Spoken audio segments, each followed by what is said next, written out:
Hello everyone, welcome back to my channel. This is Jacqueline Jax from Jax Watercolor. We're going to be painting some beautiful holly for this season. This is great for a postcard or for a greeting card if you're looking for an idea, and or just to hang on your wall. I mean, this is the season for these colors. But can I honestly tell you that I am loving these two colors together? This one is a beautiful red that is part of my Jax Watercolor collection, and I will link that below in the description box for you, as well as a gorgeous metallic olive green that is one of my favorites and something that I will be using outside of just the holidays. I will definitely be using this come all of the seasons because I just love the metallic greens. They're so pretty. So what I'm doing now is I tend to keep a little bit of a dirty palette with a bunch of neutral. This is just a combination of different colors, and I can kind of slide my colors in one direction or another. So by adding some of the red to the neutral, I kind of get this really, really beautiful, really unique, bright but very warm and kind of bold and a little bit moody red shade that I love for this design. I'm just going to take an angular brush, as you can see, and I'm trying to get those leaf shapes in there with a mix of heavy watercolor with a little bit of, thinner mixes within the leaf. And I'm trying to leave some white space as I go along, just for something different, so that it just doesn't look like all the same leaf. We're going to be doing some of these just by pushing down this angular shader, and this shader is available on my website in sets of 3.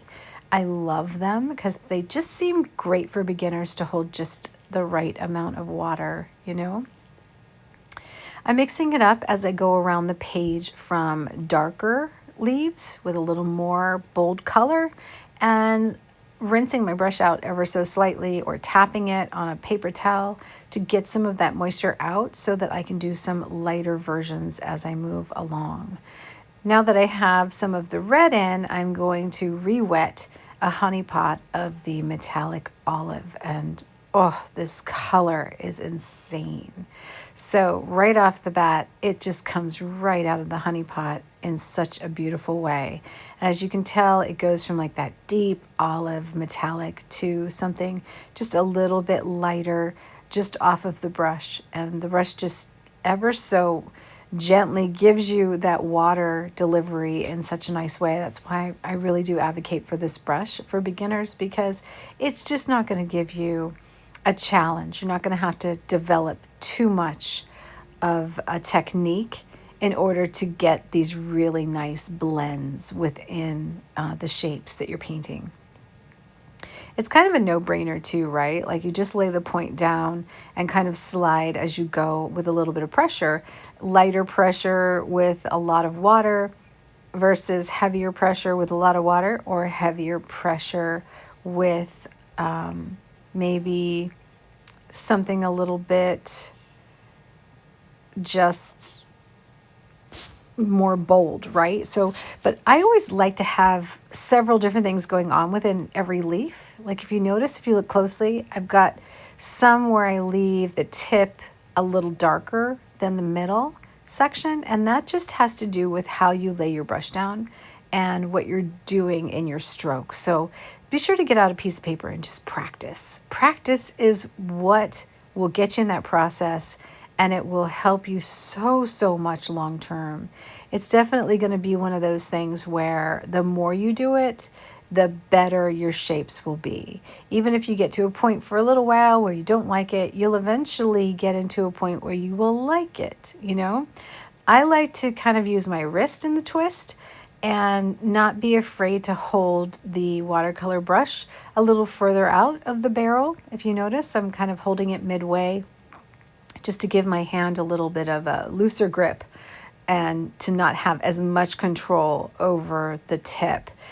And that gives me, just that nice kind of fluid, loose style without, without like bringing any shakiness or any, I'd say, movement that I didn't like, undesirable movement into the stroke,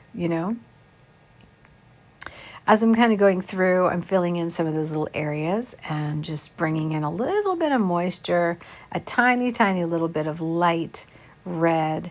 And this is just like keep the brush. This is one of those things that you just have to kind of develop a feel for, how much water you keep in the brush and how much paint you load the brush with. So you can see I have over to the side of my palette just a bit of more transparent version of the color, and I can always reach up and grab a little more, but I just kind of grab a little bit and then see what I got, and then just either keep going with that or add a little more color if I want a little more.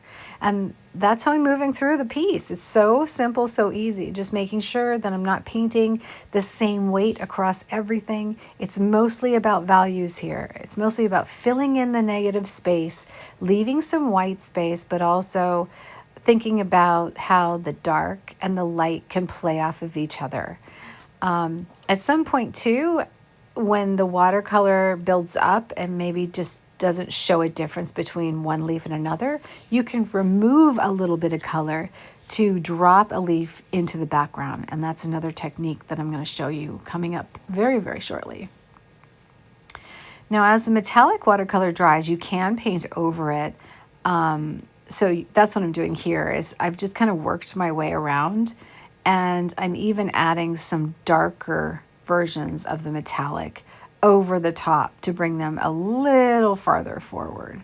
And I think that's kind of really effective. This is a good experimental piece to just kind of think about what it looks like for there to be lighter leaves over and then darker leaves over them, and where you can remove color to make a leaf maybe come forward, or where you can do a little negative painting with a contrasting color or even another shade of the same color in order to make something pop out, you know, one of the petals pop out and become more forward. So there's lots of things you can do even if you haven't planned it, if you haven't drawn this out to begin with and you don't really know where you're going. You can just relax and just add petals and add leaves, and always think that, okay, this particular brush allows me to pull it back, especially with Jack's watercolor. You can remove it fairly easy if you're working on 100% cotton paper and if you have the right brush. I happen to use this brush, this angular shader, to remove watercolor.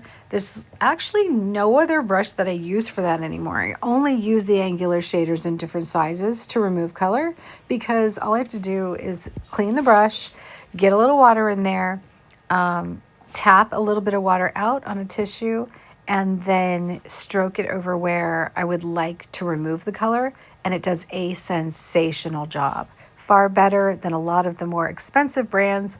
So when you have a watercolor brush that does that for you, keep a lot of them on hand. Don't ever let that not be part of your watercolor studio, because they are just so essential and so good to have, especially if you can beat them up a lot and, you know, still be able to paint.